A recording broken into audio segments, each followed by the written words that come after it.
Plus de 1500 organisations féminines regroupées au sein du CAFOB, de l'association de Shirahamwe, de Rafrabu, SPPDF, Réseau Femmes de Foi et Réseau Femmes épées disent non à la guerre. Ces organisations refusent toute forme d'esclavage dans un pays indépendant et démocratique. Elles dénoncent l'égocentrisme dans la gestion de la richesse du pays.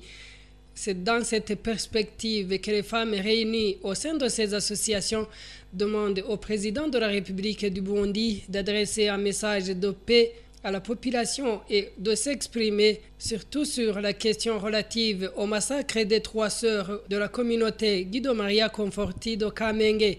Elle demande en outre au président de la République d'éclairer l'opinion tant nationale qu'internationale sur le 3e mandat afin d'éviter le pire au cas où les voix s'élèvent contre.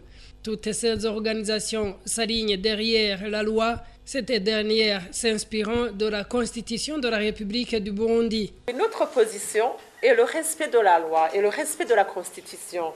Ce qui est stipulé dans la Constitution, c'est que le président de la République a droit à 2 mandats.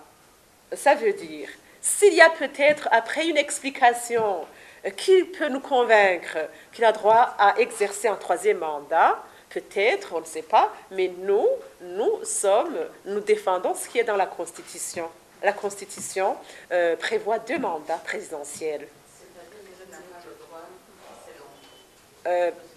En tout cas, cela n'est mentionné nulle part qu'il a droit à un 3e mandat. En fait, pour le moment, nous nous disons que comme chef de la République, comme président de la République, comme une personne qui est, en tout cas, qui doit être au-dessus, qui doit défendre les intérêts généraux de la nation, nous disons que lui aussi va respecter ce qui est dans la Constitution.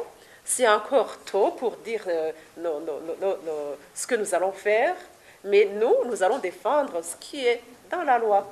Ces organisations féminines demandent au peuple burundais de se lever comme un seul homme afin de sauvegarder la paix et la sécurité, parce que ce sont les piliers du développement, et de se rappeler que la vie continue pendant la période électorale et qu'on doit vaquer à ses activités de tous les jours.